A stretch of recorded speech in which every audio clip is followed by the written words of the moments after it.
Assalamualaikum warahmatullahi wabarakatuh.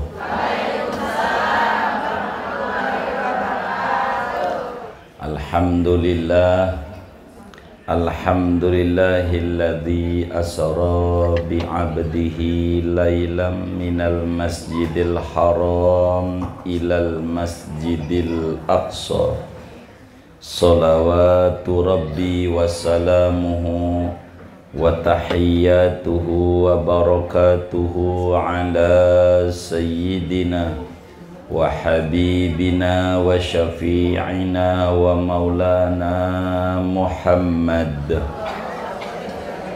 alladzi manaqibuhu wa syama'iluhu la tuhsa wa ala alihi wa sahbihi adada kulli madarin wa hajarin wa syajarin wa hasa. Amma ba'du, fayaqulullahu tabaraka wa ta'ala wa huwa asdaqul qailin wa ma ja'alna ar-ru'ya allati araynaka illa fitnatan linnas.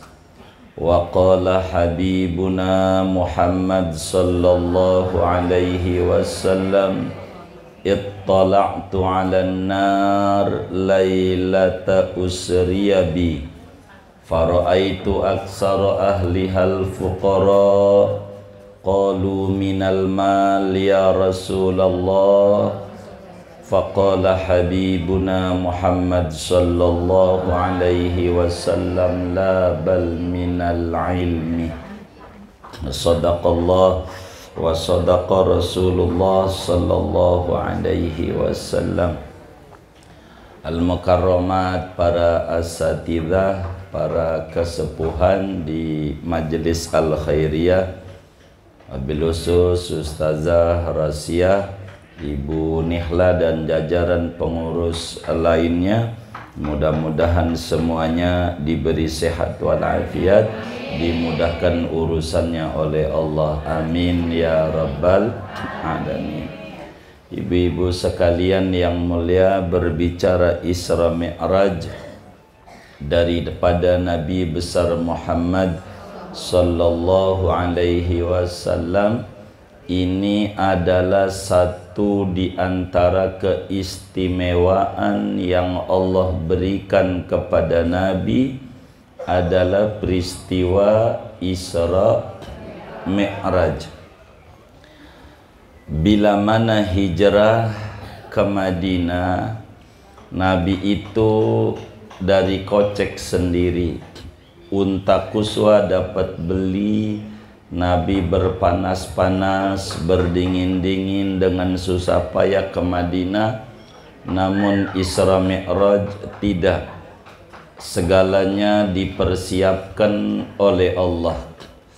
Kendaraannya dipersiapkan oleh Allah, kendaraan yang tidak ada sejagat raya ini, kendaraan yang begitu cepat dan begitu singkat dalam menempuh jarak, selain kendaraan buraq yang dinaikin oleh Nabi. Buraq itu sekali langkah 500 km, seloncatannya 500 km dari Jakarta Semarang, itu selangkah doang. Buraq tuh begitu, kendaraan tercepat, sehingga perjalanan seorang manusia tidak ada seperti perjalanan yang ditempuh oleh Habibuna Muhammad sallallahu alaihi wasallam, yaitu perjalanan yang amat sangat jauh namun amat sangat singkat. Normalnya kala itu dari Mekah ke Palestina sebulan, pulang sebulan jadi 2 bulan. Normalnya dari bumi ke langit pertama 500 tahun perjalanan. 7 langit 3.500 dikali 3.500 bolak-balik 7.000 tahun 2 bulan. tapi ditempuh dengan waktu yang sangat singkat, kurang lebih 3 jam. Ini perjalanan yang amat sangat luar biasa yang dilakukan oleh Nabi besar Muhammad sallallahu alaihi wasallam. Dari Isra ini Nabi terus menuju kepada namanya Thaibah atau Madinah. Jadi jarak dari Mekah ke Madinah 500 km, hanya selompatan doang. Selompatan. Di mana tempat-tempat berkah Nabi singgahi.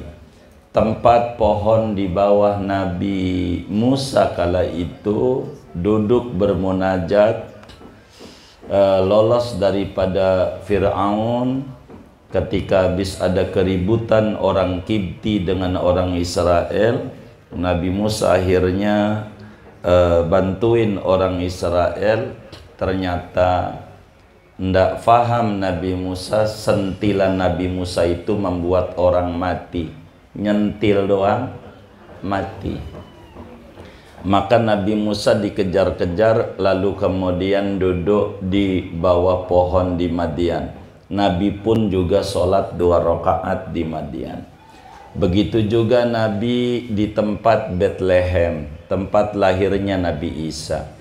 Ini namanya disebut, ajarannya namanya tabarruk, mengambil barokah.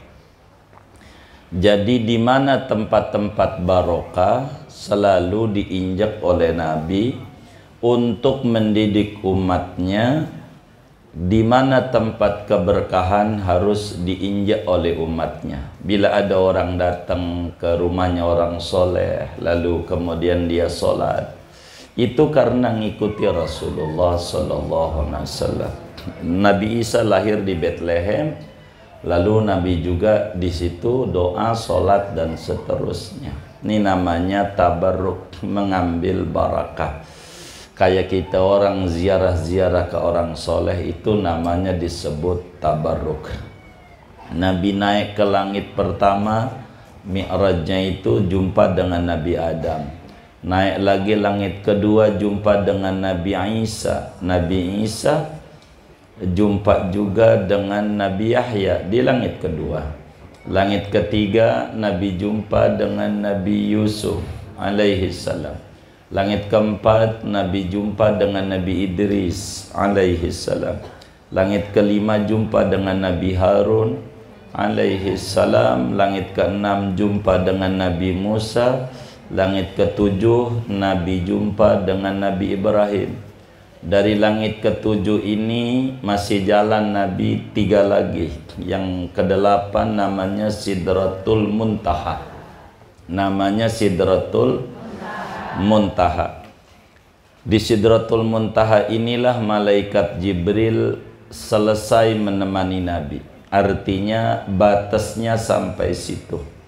Dari sinilah ketahuan makomnya Rasulullah SAW itu melebihi seluruh makom makhluknya Allah. Dari Sidratul Muntaha Nabi masih naik lagi, namanya Mustawa. 9 tuh Mustawa. Mustawa ini di mana? Di luar langit. Sidratul Muntaha aja di atas langit, bukan di langit lagi. Di luar langit. Begitu. Namanya Mustawa. Di Mustawa itu Nabi dengar apa saja yang Allah takdirkan di akhir zaman. Jadi sehingga kita sering dengar Nabi bersabda, nanti akan datang satu zaman terjadi begini-begini. Itu karena Nabi dengar. Begitu. Terus kemudian dari situ Nabi ke-10 namanya di Hadhiratul Qudus. 10 tuh. Dari Hadhiratul Qudus inilah kemudian Rasulullah SAW memandang zat Allah. Memandang zat Allah di Hadhiratul Qudus. Jadi di langitnya itu 10 tahap. Sebagai isyarat Nabi bakal hijrah di Madinah 10 tahun. Nabi di Madinahnya isyarat 10 tahun.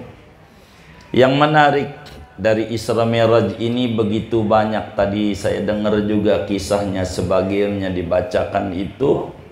Yang menarik adalah Nabi Musa. Nabi Musa ini, Nabi Musa, waktu Nabi Isra, Nabi lihat Nabi Musa lagi sholat di kuburnya. Jadi orang-orang soleh itu di kubur tuh ada yang baca Quran, wali-wali itu. Begitu, ada yang lagi sholat, termasuk Nabi Musa. Jadi Nabi Musa itu di kubur lagi sholat. Nabi Musa. Tapi waktu Nabi naik ke langit ke-7, ke langit ke-6, ketemu lagi sama Nabi Musa. Padahal tadi waktu Isra Nabi ketemu juga Nabi Musa di bumi. Tapi waktu Mi'raj Nabi naik langit ke-6 ada juga Nabi Musa. Kok bisa? Namanya arwah mutasarrifah. Jadi roh-rohnya orang-orang soleh itu kalau sudah wafat itu bisa kesana kemari, bisa keliling rohnya orang soleh. Yang menarik, waktu Nabi Mi'raj tuh Nabi Musa masih hidup apa udah mati? Iya, masih hidup apa udah wafat? Baru wafat atau udah lama? Lama doang apa lama banget? Lama banget, jaraknya jauh. Jauh. Nah, ini yang udah wafat nih, usul ama Nabi. Ditanya Nabi, diwajibin apa sama Allah? Bilang sholat 50. Kata Nabi Musa, kebanyakan, umatmu nggak kuat kalau sebanyak itu. Singkatnya akhirnya berubah menjadi 5 waktu.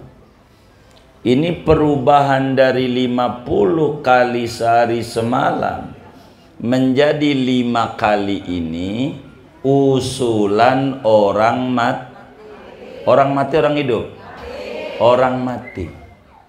Jadi orang mati usul sama orang hidup. Nabi Musa tuh udah mati kapan tahun itu, usul sama Nabi.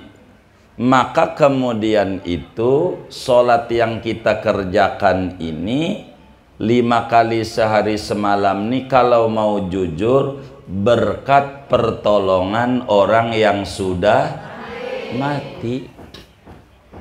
Berkat pertolongan orang yang sudah mati. Jadi orang yang sudah mati tuh bisa nolongin orang hidup nggak? Ini yang bener nih. Orang udah mati tuh bisa nolongin orang yang hidup nggak?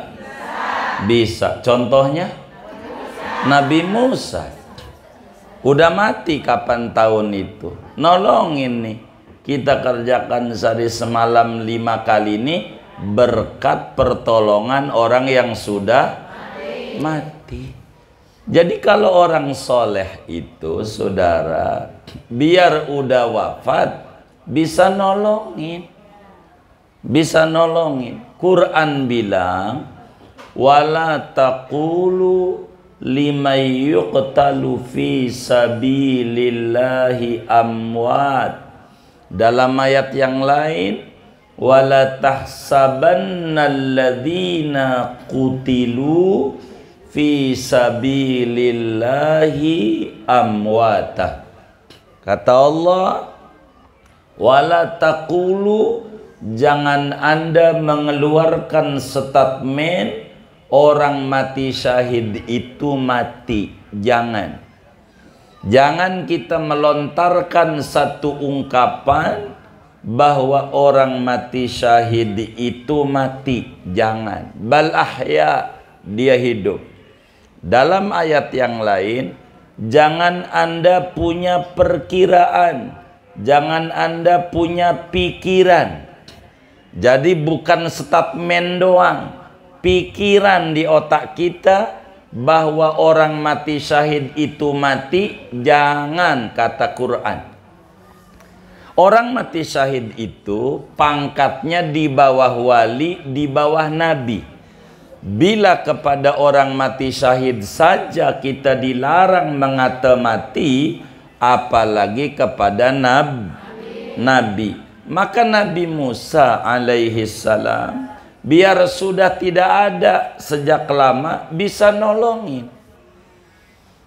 Inilah kenapa kemudian diajarkan dalam dunia Islam ziaratus salihin, ziarah ke wali-waliullah. Untuk apa? Karena orang sudah wafat itu kalau dekat sama Allah bisa nolongin kita. Itu buktinya tuh. Nabi Musa. Jadi orang berkata, buat apa itu ziarah ke wali-wali? Buat apaan? Begitu orang udah mati, nggak bisa ngapa-ngapain. Kalau yang kata begitu, silahkan sholat 50 kali. Sebab 5 kali ini pertolongan orang mati, saudara. Begitu. Wa kullu majazalin nabi mu'jizatan jazalil waliyyi karamatan. Setiap apa saja yang boleh bagi para nabi, maka boleh juga bagi para wali sebagai karomah. Maka Isra Mi'raj ini adalah satu keistimewaan besar dari Allah buat Nabi kita Muhammad sallallahu alaihi wasallam. Kalau nabi-nabi yang lain dongeng doang, saudara. Dongeng bagaimana? Begini, di surga tuh enak, orang paling miskinnya orang di surga punya tanah segede bumi. Berapa meter nih bumi? Tuh orang paling miskinnya orang. Itu bisa dongeng. Dongeng doang dari nabi-nabi tuh. Kalau Nabi Muhammad karena waktu Isra Mi'raj tuh masuk juga ke dalam surga, jadi dongengin apa yang di surga tuh emang udah diinjek sama Nabi. Jadi dongeng itu sesuatu yang nyata buat Nabi, tidak seperti nabi-nabi yang lain. Ini hebatnya Isra Mi'raj, satu hal yang sangat luar biasa yang terjadi pada pribadi Nabi kita Muhammad sallallahu alaihi wa alihi wasallam. Ini luar biasa. Luar biasa. Isra Mi'raj ini. Dan Isra Mi'raj ini di antara hikmahnya ya sholat ini. Sholat nih yang 5 waktu. Dan Allah subhanahu wa ta'ala menyuruh sholat nih bukan nunggang-nungging doang. Bukan. Sebab apa? Dalam satu hadis dituliskan oleh gurunya, pengarang daripada doa ya Rabbana Tarafna, yang ngarang doa itu namanya Habib Abdullah bin Husain bin Tahir Al-Haddad. Beliau punya guru namanya Habib Muhammad Al-Habsyi. Habib Muhammad Al-Habsyi punya kitab namanya Fathul Ilah. Di Fathul Ilah itu dijelaskan saat Rasulullah sallallahu alaihi wasallam Isra Mi'raj, Nabi diperlihatkan neraka. Salah satu keistimewaannya Nabi diperlihatkan tentang neraka dan penghuni-penghuninya. Artinya calon penghuninya. Jadi gambaran Isra Mi'raj ini namanya trailer. Iklan begitu. Jadi belum ada begitu, tapi gambarannya sudah ada. Kayak orang bikin film, gambar dulu tapi lagi dibuat filmnya, itu begitu. Maka kemudian waktu Nabi ngelihat neraka, kata Nabi, fara'aitu aksara ahlihal fuqara, saya melihat penghuni neraka itu ternyata 90% lebih orang-orang miskin. Jadi penghuni neraka itu kata Nabi, fara'aitu aksara ahlihal fuqara, aku lihat mayoritas penghuni neraka itu orang-orang miskin. Ini ada yang miskin enggak? ahli neraka. Kata Nabi, orang miskin tuh ahli neraka. Lalu sahabat nanya, tuh miskin harta Nabi? Bukan, kata Nabi. Gitu. Qalu minal mal ya Rasulullah. Miskin harta maksudnya. Kata Nabi, bukan. La bal minal ilmi. Miskin ilmu. Solat ma solat, nunggang nungging tapi tidak mengerti mana rukun solat, mana sunnahnya, mana yang batalin, dia ndak ngerti. Jadi sholat sambil garuk-garuk karena ndak ngerti. Garuk-garuk 3 kali batal, dia sholat musolat. Jadi banyak sholat musolat tapi garuk-garuk, dan ini banyak. Jadi sehingga sholat ini Nabi tekan sama kita. Kata Nabi, "Shallu kama ra'aitumuni usalli." Salatlah Anda seperti Anda lihat aku salat. Jadi kudu salatnya mengikuti tuntunan. Ndak boleh kita asal salat doang. Maka inilah diantara hikmah daripada Isra dan Mi'raj itu adalah kewajiban 5 waktu ini harus benar-benar kita belajar tentang aturan-aturan sholat. Aturan sholat. Maka dengan kita belajar fikih itu namanya mengimplementasikan dari peristiwa yang terjadi pada Rasulullah Sallallahu Alaihi Wasallam, yakni peristiwa Isra Mi'raj. Tapi Isra Mi'raj ini ada awalannya. Nabi itu berangkat dulu ke Taif. Nabi dihantam dengan berbagai macam hantaman. Ini sebagai salah satunya hiburan dari Allah buat Rasulullah Sallallahu Alaihi Wasallam bisa ke langit. Ini banyak hikmah-hikmah yang terjadi daripada peristiwa yang disebut Isra Mi'raj. Ibu-ibu sekalian, maka tadi itu dijelasin, Nabi ketemu dengan orang yang nanam pohon, nanam padi. Sekali tanam dipetik tumbuh lagi, dipetik tumbuh lagi. Ini gambaran-gambaran apa saja, saking cerdasnya Rasulullah, semuanya terekam sama Nabi. Dijelasin tuh ayatnya tadi saya dengerin baca, masalul ladzina yunfiquna fi sabilillah dan seterusnya tadi tuh. Ya, ada ibu-ibu baca kisah Isra Mi'raj. Ini adalah peristiwa yang terjadi daripada Isra Mi'raj. Jadi sehingga Isra Mi'raj itu adalah peristiwa besar yang terjadi pada seorang hamba Allah yang besar, dari perjalanan yang amat sangat jauh namun amat sangat singkat, sesingkat-singkatnya. Inilah peristiwa Isra Mi'raj. Peristiwa Mi'raj. Pendidikannya untuk Nabi salah satunya agar supaya Nabi tahu mana yang ikut Nabi yang benar, mana yang tidak. Jadi cara Allah untuk mengetahui mana orang itu benar tidak, maka diuji Nabi. Maka dengan peristiwa Isra Mi'raj itu, pagi-pagi Nabi dongeng. Karena sebelum subuh Rasulullah nyampe Mekah. Pertama ketemu Abu Jahal. Abu Jahal nanya, ada berita apa Muhammad? Begitu. Kata Nabi, saya habis Isra Mi'raj. Dari mana dan kemana? Dari Mekah ke Palestina. Ke Palestina? Iya. Terus pagi-pagi udah ada di sini? Iya. Wah, kacau ini, kacau.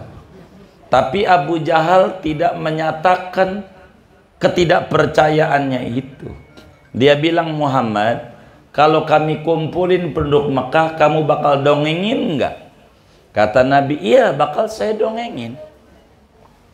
Begitu, maka dipanggilin semuanya, langsung di-share di WA group oleh Abu Jahal supaya pada kumpul semuanya. Maka kemudian enggak berapa lama lagi kumpul semua penduduk Mekah. Abu Jahal nanya, Muhammad dari mana? Saya habis Isra mengadakan perjalanan malam. Dari mana? Dari Mekah. Kemana? Ke Palestina. Kata Abu Jahal, terus pagi-pagi udah ada di sini. Iya, kata Nabi.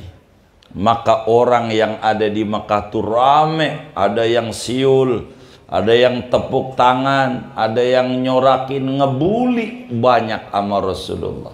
Termasuk muslim yang ada.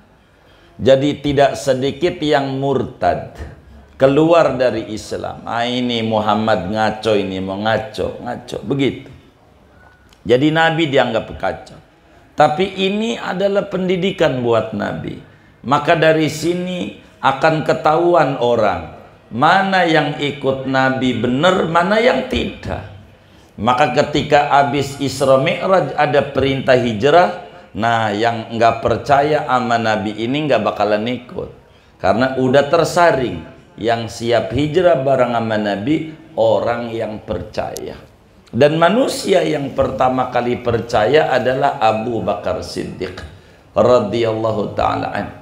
Kata Mut'im bin Adi kala itu, Mut'im bin Adi ini adalah orang kafir Quraisy, cukup bersahabat dengan Nabi, tidak masuk Islam, membela sama Nabi, cuman kali ini bahasanya kasar sama Nabi. Kata Mut'im bin Adi, ya Muhammad, nahnu nadribu akbadal ibil mus'idan syahran wa munhadiran syahran. Muhammad, kami ini sama engkau itu kemarin-kemarin masih percaya apa yang kamu omongin. Cuman ini malam nih, kejadian ini saya nggak ngerti. Sebab kami ini dari Mekah menuju Palestina sebulan, itu aja unta pakai dicambukin biar cepet. Paling banter sebulan, pulang sebulan. Lah ente udah pagi-pagi ada di Mekah ini nggak ngerti. Balik nanya sama Abu Bakar Siddiq, Abu Bakar bagaimana? Maka kata Abu Bakar Siddiq, kalau saya mau jangankan baru ke Palestina, tiap hari itu berita dari langit, saya percaya. Maka Abu Bakar disebutlah Siddiq. Apa saja yang dilakukan oleh Rasulullah Sallallahu Alaihi Wasallam percaya penuh. Jadi hikmah Isra Mi'raj itu adalah mendidik untuk pribadi Nabi, mana di antara sahabatnya yang benar-benar, mana yang tidak benar, untuk menuju hijrah ke Madinah. Di antara hikmah buat kita bersama adalah sholat 5 waktu ini. Oleh karena itu Isra Mi'raj ini terjadi pada bulan Rajab, tanggal 27 malam Senin, setahun sebelum hijrah ke Madinah. Maka kemudian Rasulullah Sallallahu Alaihi Wasallam dalam Isra Mi'raj ini maka dididik oleh Allah untuk mengerjakan sholat. Pertama kali yang dikerjakan sholatnya bukan subuh, meski malam yang diwajibkan. Kalau malam tuh pertama kali ketemu subuh, tapi subuh Nabi nggak sholat karena belum diajarin cara sholatnya bagaimana, cara sholatnya. Maka kemudian itu pertama kali diajarin zuhur. Maka sholat itu yang pertama disebutnya sholat zuhur. Zuhur itu artinya nongol. Nongol itu terbit, mula-mula. Maka pertama kali Nabi sholat zuhur. Enggak pakai ruku, langsung sujud. Habis baca Fatihah, baca surat, sujud. Asar baru diajarin ruku. sama malaikat Jibril. Begitulah proses sholat. Di hari pertama Nabi sholat ibarat dohor jam 12, asar jam 3, maghrib jam 6 biar gampang, isya jam 7, subuh jam 4. Itu hari pertama, sholatnya kudu itu. Besok hari kedua, hari Selasanya, Nabi sholat duhur jam 3 kurang 5 menit. Duhurnya jam 3 kurang 5 menit. Asar jam 6 kurang 5 menit. Sholat asarnya. Isya jam 7 kurang 5 menit. Subuh jam 4 kurang 5 menit. Isya jam 4 kurang 5 menit. Subuh tengah 6. Itu hari kedua. Maka kemudian malaikat Jibril menjelaskan, Muhammad, waktu sholat kayak kemarin, kayak sekarang. Inilah yang kita pelajari dalam ilmu fikih. Waktu sholat dari jam sekian sampai jam sekian. Dohor asar dari jam sekian sampai jam sekian. Ini dari waktu yang diajarkan oleh malaikat Jibril kepada Nabi besar Muhammad sallallahu alaihi wa alihi wa sahbihi wasallam. Jadi Isra Mi'raj ini di antara hikmah buat Nabi sebagai hiburan daripada apa yang menimpa Nabi di Taif. Yang kedua, sebagai pemberi keputusan mana yang benar-benar ikut Rasulullah, mana yang tidak. Maka hijrah ke Madinah sudah steril dari orang-orang yang niatnya menyimpang. Dan buat kita bersama ada namanya sholat lima waktu. Maka bagi kita bersama harus berupaya sholat 5 waktu ini harus dijaga betul. Sebab ini bukan oleh-oleh, tapi adalah amanat Allah yang diberikan langsung kepada Nabi untuk kita bersama. Maka sholat itu adalah ngecas hati dengan Allah. Cara kita berkomunikasi dengan Allah adalah di sholat ini. Maka bagi kita untuk menuju kesempurnaan peristiwa Isra Mi'raj harus benar-benar belajar tentang sholat. Berikut perangkatnya. Maka wajar bila ulama-ulama kita nanemin bagaimana cara wudhu, bagaimana cara mandi. Semua ini tujuannya sholat. Bagaimana batal sholat, bagaimana rukun sholat, supaya sholat kita ini menapaki apa yang diajarkan oleh Nabi besar Muhammad sallallahu alaihi wa alihi wa sahbihi wasallam. Maka sholat 5 waktu ini adalah sesuatu yang amat sangat luar biasa. Al-Quran menyebutkan aqimis sholat. Aqimis sholat itu kerjakan sholat dengan benar. Jadi bukan sekedar nunggang-nungging doang. Ibu-ibu ini bagaimana si bawahannya ini harus sampai bawah. Jangan sampai waktu sujud, waktu sujud kakinya kelihatan. Itu berimbas sholatnya menjadi tidak sah karena auratnya kelihatan. Ini yang harus kita belajar betul daripada Isra Mi'raj ini, belajar tentang sholat. Mana rukunnya, bagaimana cara mengerjakannya. Ini yang paling pokok buat kita bersama daripada peristiwa amanat langsung yang Allah berikan kepada kita bersama. Orang yang sholat itu dapat jaminan besar dari Allah. Maka orang yang nggak sholat nggak dapat jaminan dari Allah, rugi. Oleh karena itu kita harus jaga betul tentang sholat 5 waktu ini. Mudah-mudahan kita, anak keturunan kita sampai meninggal dunia tidak meninggalkan sholat. Amin ya rabbal alamin. Ibu-ibu sekalian, saya nggak mau banyak-banyak. Begitu sekelumit ini saja. Saya minta maaf Begitu beberapa pertemuan majelis, banyak majelis yang tawakufnya aja kami nggak ikut hadir. Begitu, nggak ikut hadir, tapi kita beruntung kalau di Manado ndak ada majelis kayak begini, susah tempatnya. Kalau di kita banyak majelis ilmu, begitu. Kalau di sana Islam minoritas, kalau di kita mayoritas luar biasa. Di sana mau banyak gereja-gereja, di mana tempat 100 meter gereja. Kalau kita bisa ada musola masjid, jadi ngaji akibatnya kemudian menjadi libur adanya. Dan hari ini adat di Betawi ngaji harus ditutup. Kenapa ditutup? Tidak mungkin puasa jam 2 hari Kamis kita ngaji, ibu-ibu lagi masak, lagi belanja untuk persiapan buka, benar nggak? Maka ditutup itu bukan untuk ngaji, tapi untuk ngamalin hasil ngaji, ngamalin hasil ngaji. Maka ada namanya disebut tawakuf majelis. Oleh karena itu besok kita mau menghadapi malam nisfu Sa'ban. Malam apa ini? Malam Rabu ya. Selasa malam Rabu tahun ini. Selasa malam Rabu.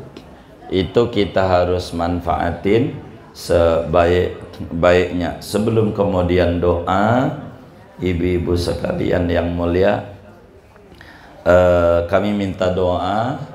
Acara yang disusun oleh teman-teman kita ini, insya Allah tanggal 14 Maret kami mau ziarah ke Singapura, Malaysia dan Thailand. Begitu ziarah ke Melaka, ke gurunya Sunan Bonang, gurunya Sunan Giri, ziarah ke gurunya pengarang Riyadul Badi'ah, yaitu Syekh Abdul Somad di Thailand. Ini minta doanya seminggu kurang lebih ke Malaysia, Singapura, Thailand untuk ziarah. Minta doanya moga lancar, selamat semuanya. Dan di Ramadan insya Allah tanggal 30 Maret atau 7 atau 8 itulah kurang lebih, saya nanti menunggu keputusan pemerintah. 30 Maret kita akan tawakuf akbar di Mekah dan di Madinah. Moga semuanya diberi kesehatan dan kelancaran oleh Allah Subhanahu wa taala. Kami atas nama pengasuh majelis setiap Kamis mohon dibukakan pintu maaf yang seluas-luasnya. Bila dalam setiap kajian ada uraian yang kurang bisa difahami atau paparan yang sulit dicerna atau hal-hal lainnya, kadang ngalamin libur, ibu-ibu datang jauh-jauh, pada akhirnya kami tidak bisa ngajar, minta maaf, minta redonya dan minta dimakluminya. Yang kedua, menghaturkan ribuan terima kasih atas berbagai kebaikan-kebaikannya dari ibu-ibu sekalian. Mudah-mudahan semuanya diberi oleh Allah Subhanahu wa taala balasan berlipat-lipat ganda kebaikan. Dan kita niatkan tawakuf ini, diazamkan di hati, bulan Syawal kita akan hadir ngaji kembali, sehingga dengan itu ada niat kita mau ngaji, meninggal andai belum nyampe Syawal, kita dapat ganjaran mati syahid karena kita niatnya mau ngaji kembali. Ini adalah yang paling pokok daripada ngaji kita ini. Sekali lagi, ngaji Riyadul Badi'ah dalam rangka mengamalkan peristiwa Isra Mi'raj, supaya sholat kita benar menapaki ajaran-ajaran yang diajarkan oleh Nabi besar Muhammad sallallahu alaihi wasallam. Kita baca Fatihah ini ada infak-infak dari hamba Allah ini, dari Bapak Haji Sahmardan dan keluarga, toko Kambang Jaya Cipulir, lantai dasar nomor 176, PD Pasar Jaya, Rp2.795.000. Pahalanya untuk almarhum Bapak Sahir bin Sahir, Bapak Nurman bin Nun, Ibu Nurmalis binti Tausan, Ibu Nuri Masna binti Bince, Bapak Banarani bin Sinir, ya, Bapak Herwin bin Saiful. Ini juga ada infak dari hamba Allah Rp500.000 untuk pesantren Goselibat. Pahalanya untuk almarhum Haji Abdul Muaz bin Abdul Wahab dan Ibunda Haja Suhana binti Haji Muhammad. Ini juga gigi 2.000 dari Ibu Haja Ajizah. Pahalanya untuk almarhum Bapak Nur Hasan bin Haji Muhammad, Rafiqa Nailasari binti Marhasan. Ini juga gigi 2.000 atas nama Jamaah Majlis Al-Khairiyah, Rp1.200.000. Ini dari Ibu Nuryati Rp500.000. Pahalanya untuk almarhum Bapak Saifun bin Sairun, Ibu Maryam binti Ahmad, dan minta didoakan juga agar dianugerahi anak keturunan yang soleh dan solehah. Ini juga infak dari Bunda Haja Sa'diyah. Pahalanya untuk almarhum Haji Mukhtar bin Haji Umar, Haji Umar bin Embet, Haji Ipah binti Haji Idris, Haji Saidi bin Kion, Haja Absa binti Abdul Qadir, Agus Salim bin Haji Saidi. Ini juga ada infak gigi 2.000 dari Ibu Khoslah. Pahalanya untuk almarhum Muhammad Ijlal Rasid bin Muhammad Hasan, Furaji bin Muhammad, Haji Zaini bin Mizan. Ini juga dari hamba Allah. Pahalanya untuk almarhum Bapak Tukimin bin Sawal, Mayan binti Mursid, Itapus Pitasari binti Dausin, Haryanto bin Dausin, Abu Nasir bin Kadim, Siti Mubaidah binti Adam. Ini dari hamba Allah. Pahalanya untuk almarhum Bapak Sangka bin Sarga, Bapak Usman bin Kasian, Ibu Sabenah binti Adul, Ibu Sukanah binti Sunawiri. Ini juga dari Ibu Marsiyah. Pahalanya untuk almarhum Bapak Damiri Zainal Muttaqin bin Haji Masir, Haji Masir bin Haji Kion, Haji Said bin Haji Sayun, Ibu Jainah binti Haji Ngkek, Abdul Khalid bin Haji Said, Zaini bin Haji Said. Ini dari Ibu Ratna Ningsih. Pahalanya untuk almarhum Bapak Ahmad bin Adai, Bapak Arkali bin Askilan, Ibu Jatem binti Aming, Ibu Minem binti Rajilid. Ini dari Ibu Haja Eeng Tasikmalaya. Pahalanya untuk almarhum Haji Ikoh bin Aceh, Haji Abdul Qahar bin Odah, Haji Atang bin Opo. Kita baca Fatihah untuk para dermawan-dermawan ini. Mudah-mudahan infaknya diterima oleh Allah, diganti berlipat-lipat ganda, diberikan rezeki yang luas, yang halal, yang barakah, dilancarkan usaha-usaha dan ikhtiarnya, diberikan kesehatan dohir dan batinnya, diri dan keluarganya, dan anak keturunannya menjadi hamba-hamba Allah yang soleh dan solehah. Disampaikan ganjaran pahalanya kepada almarhum almarhumah yang beliau niatkan kubur mereka menjadi raudhah min riyadil jannah. Allah muliakan di alam barzakhnya, Allah senangin di alam barzakhnya, Allah limpahkan ampunan, rahmat, keridhaan di alam barzakhnya. Bitilkan niat wa da'awat. Al-Fatihah.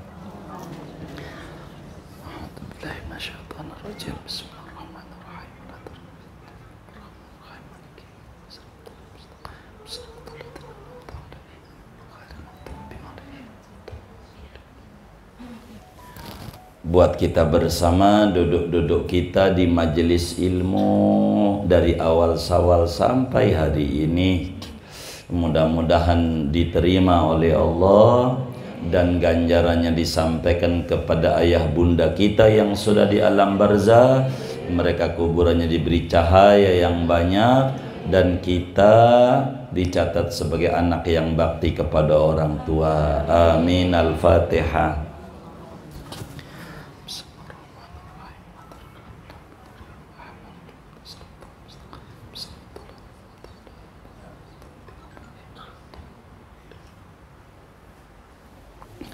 Kemudian kita baca Fatihah, ini ada yang ngasih buah-buahan, saya tahu itu ada yang ngasih minuman aqua, banyak hamba-hamba Allah ini demi ngaji ini, ada banyak yang baik-baik, semuanya ada yang bikin makanan, saya tahu itu. Mudah-mudahan semuanya menjadi catatan kebaikan yang besar di mata Allah, diberi rezeki yang luas, yang halal, yang barakah. Amin. Al-Fatihah.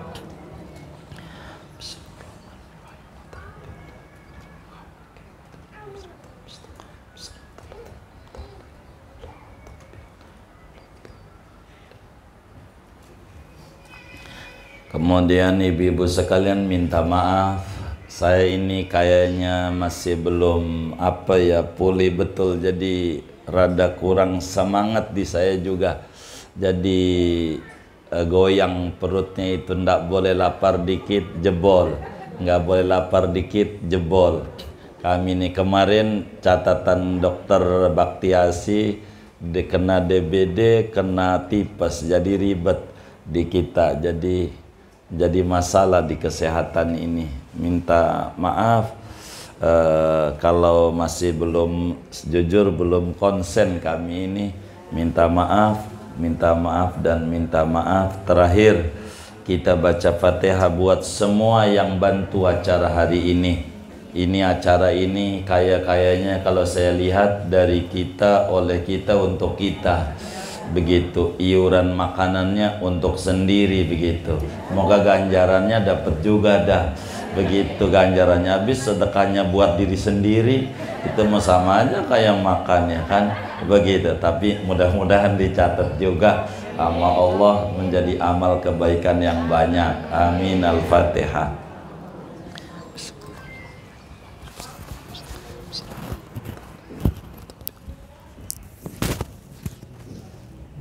Kami berpesan di Sa'ban ini karena banyak yang WA kepada kami tidak dijawab dari awal-awal Sa'ban, minta aurat Sa'ban, dan kami sudah bagikan itu aurat kaum salihin.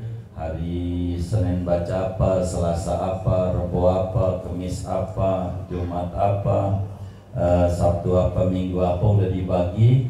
Tinggal ibu-ibu semuanya print, dibagi saja sama teman-temannya, di print, dibagi. Jangan enggak, biar pada semuanya barakah, subur, semuanya tolong di print, dibagikan. Itu adalah aurat kaum salihin di bulan Sya'ban ini. Sebetulnya masih lebih, itu bukan suruh 10, 70, 100 masih terus, tapi segitu untuk kelas kita pada amalin, yang enggak amalin, khususnya yang usaha-usaha ini, agar supaya Ramadan esok yang dagang-dagang ini, agar supaya dagangnya bisa mencapai target yang diinginkan. Jangan ditinggal aurat yang ada, amalin. Jujur kami pengen semuanya pada ditinggikan derajatnya oleh Allah. Jangan tinggal baca sholawat dan baca sholawat, lebih-lebih di bulan ulang tahun sholawat kepada Nabi. Ini saja.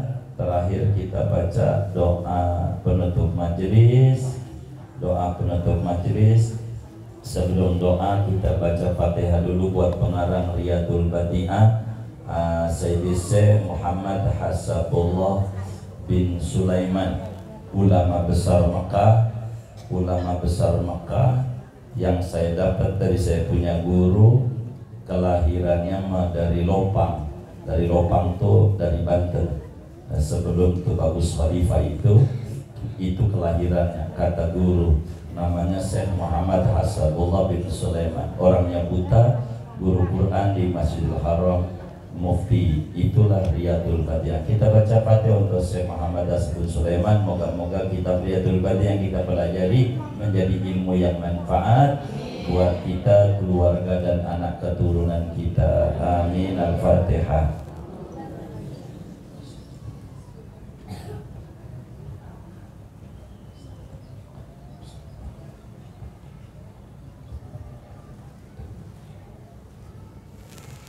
Kemudian juga sebelum doa, mumpung ingat kami ini dengan peresmian pesantren itu tempo hari yang dihadiri oleh, ditandatangani oleh dua gubernur, gubernur Jakarta dan gubernur Banten, itu nampaknya secara umum itu dianggapnya karena udah resmi, kala itu dianggapnya udah resmi ya sudah, maka rada kesulitan. Padahal dari peresmian itu ngejar Pak Wahidin kala itu besoknya sudah ke gubernur lagi, sehingga masih kurang waktu itu angka 800 jutaan untuk ngerapihin pesantrennya. Dananya berkurang, giginya dianggapnya oleh semua teman-teman majlis secara umum dianggapnya udah peresmian berarti udah resmi, padahal keinginan kawan-kawan kita begitu.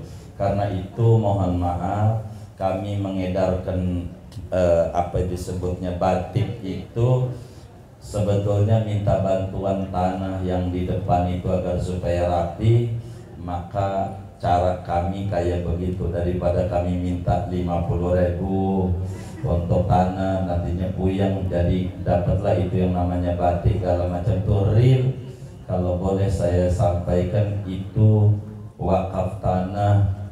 Ini uang ini semuanya nih yang dikumpulin ibu-ibu ini real sekarang untuk pembayaran tanah yang di kebun kopi yang